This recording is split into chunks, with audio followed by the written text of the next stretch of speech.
ప్రపంచంలో ఎవరో ఒకరు నా కోసం పుట్టే ఉంటారు. ఆ వ్యక్తి కలిస్తే నా జీవితం ఒక అద్భుత కావ్యంలా మారిపోతోంది. ఈ మాట మనం సినిమాల్లో విన్నాం, నవలల్లో చదివాం. మనలో చాలా మంది గాఢంగా నమ్ముతాం కూడా. దీనినే మనం సోల్మేట్ అంటాం. అయితే ఈ సోల్మేట్ అనే భావన వెనుక ఉన్న అసలు రహస్యం ఏమిటి? ఇది కేవలం కవుల ఊహనా లేక శాస్త్రీయంగా ఏమైనా ఆధారం ఉందా? కేంబ్రిడ్జ్ నుంచి బ్రిగ్హామ్ యంగ్ యూనివర్సిటీ వరకు ప్రపంచ ప్రఖ్యాత పరిశోధకులు చేసిన అధ్యయనాలు ఏం చెబుతున్నాయి? విధి నిర్ణయించిన వ్యక్తి కోసం ఎదురు చూడడం మనల్ని సంతోషంగా ఉంచుతుందా లేక ఒంటరిని చేస్తుందా అనే ప్రశ్నలకు సమాధానం వెతకాల్సిన సమయం వచ్చింది. మన పూర్వీకుల కాలం నుండి ప్రేమ అనేది దానంతట అదే పుడుతోంది అనే బలమైన నమ్మకం మనుషుల్లో ఉంది. దీనికి బీజం వేసింది ప్రాచీన గ్రీకు తత్వవేత్త ప్లేటో చెప్పిన ఒక కవితాత్మక కథ. పూర్వం మనిషి చాలా శక్తివంతంగా ఉండేవాడట. అతనికి 4 చేతులు, 4 కాళ్ళు, 2 ముఖాలు ఉండేవట. మనిషి ఎదుగుదల చూసి భయపడిన దేవతల రాజు జ్యూస్ మనిషిని నిలువున 2గా చీల్చేశాడట. అప్పటి నుంచి ప్రతి సగభాగం తన కోల్పోయిన రెండో సగభాగం భూమి మీద వెతుకుతూనే ఉందని, ఆ 2 సగభాగాలు కలిసినప్పుడే మనిషి పరిపూర్ణుడు అవుతాడని ఆ పురాణ గాథ. మధ్యయుగ కాలంలో లాన్సెలాట్, గినివియర్ వంటి వీర యోధుల ప్రేమ కథలు ఈ భావనను మరింత బలపరిచాయి. అప్పట్లో ప్రేమ కోసం ప్రాణాలు అర్పించడం, త్యాగం చేయడం గొప్పగా భావించేవారు. ఆ తర్వాత షేక్స్పియర్ వంటి రచయితలు విధిరాసిన ప్రేమ కథల గురించి మాట్లాడడం మొదలుపెట్టారు. ఇక ఆధునిక కాలంలో హాలీవుడ్ సినిమాలు ఈ పర్ఫెక్ట్ పర్సన్ ఇమేజ్ ను మన మెదళ్లలో బలంగా నాటేశాయి. అయితే కేంబ్రిడ్జ్ లోని ఏఆర్యు ప్రొఫెసర్ వీరన్ స్వామి ఒక ఆసక్తికరమైన విషయాన్ని వెల్లడించారు. పారిశ్రామిక విప్లవం తర్వాత మనుషులు తమ గ్రామాల నుంచి దూరమై ఒంటరిగా నగరాలకు రావడం మొదలైనప్పుడు తమను కాపాడే లేదా అర్థం చేసుకునే ఒక సూపర్ పర్సన్ కోసం వెతకడం మొదలు పెట్టారని ఆయన విశ్లేషించారు.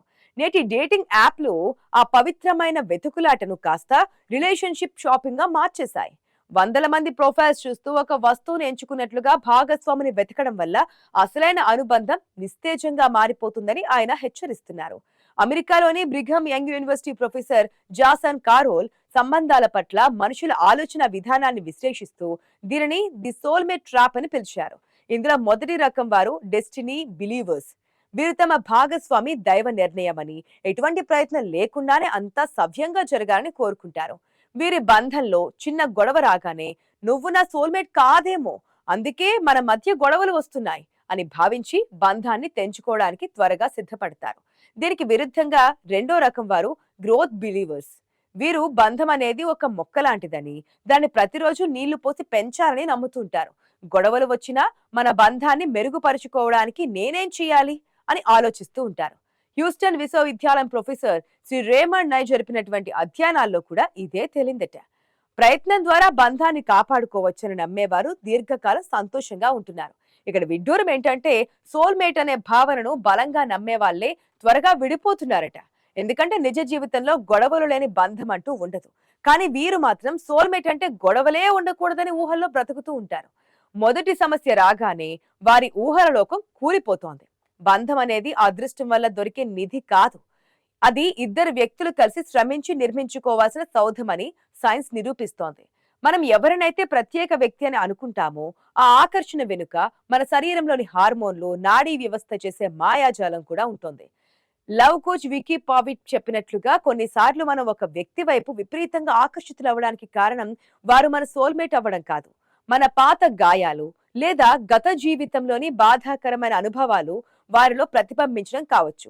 థెరపిస్టులు దీనిని ట్రామా బ్యాండ్ అని పిలుస్తారు. అంటే ఒక వ్యక్తి మనల్ని బాధ పెడుతూ ఉన్నా మళ్ళీ మళ్ళీ వారి దగ్గరికే వెళ్ళడం మనకు అలవాటైపోతూ ఉంటుంది. దీనిని మనం పొరపాటుగా విడదీయలేని ప్రేమ అని భ్రమపడుతూ ఉంటాం. మరి బంధంలో సంతోషం ఎక్కడ ఉంటుంది అంటే అది ఖరీదైన పారిస్ పర్యటనల్లోనో లేదా డైమండ్ రింగుల్లోనో లేదు. ప్రొఫెసర్ జాకీ గబ్ చేసినటువంటి ఎడ్యూరింగ్ లవ్ ప్రాజెక్ట్ దీనిపై అద్భుతమైనటువంటి స్పష్టత ఇచ్చింది. 5,000 మందిపై జరిపిన ఈ సుదీర్ఘ అధ్యయనంలో తేలిందేంటంటే అతి తక్కువ ఖర్చుతో కూడిన అతి చిన్న పనులే బంధాన్ని అత్యంత బలంగా మారుస్తాయి.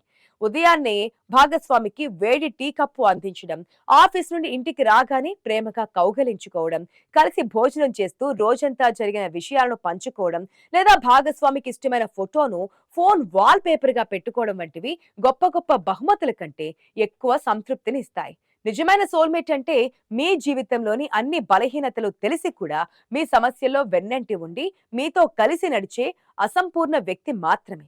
చివరిగా సైన్స్ చెబుతున్న సారాంశం ఒక్కటే: సోల్మేట్ అనే వ్యక్తి ఎక్కడో సిద్ధంగా ఉండి మీకోసం ఎదురు చూడడం లేదు. మీరెంచుకున్న వ్యక్తిని మీ ప్రేమాభిమానాలతో, సర్దుబాటుతో ఒక సోల్మేట్ గా మార్చుకోవాల్సి ఉంటుంది. ఎదుటి వ్యక్తి పరిపూర్ణంగా ఉండాలని ఆశించడం మానేసి, మన మధ్య ఉన్న బంధాన్ని పరిపూర్ణంగా ఎలా మార్చుకోవాలో ఆలోచించిన రోజే అసలైన ప్రేమ మొదలవుతోంది. మీ ముందున్న వ్యక్తిని ప్రేమించండి, గౌరవించండి. వారే మీకు సోల్మేట్ అవుతారు.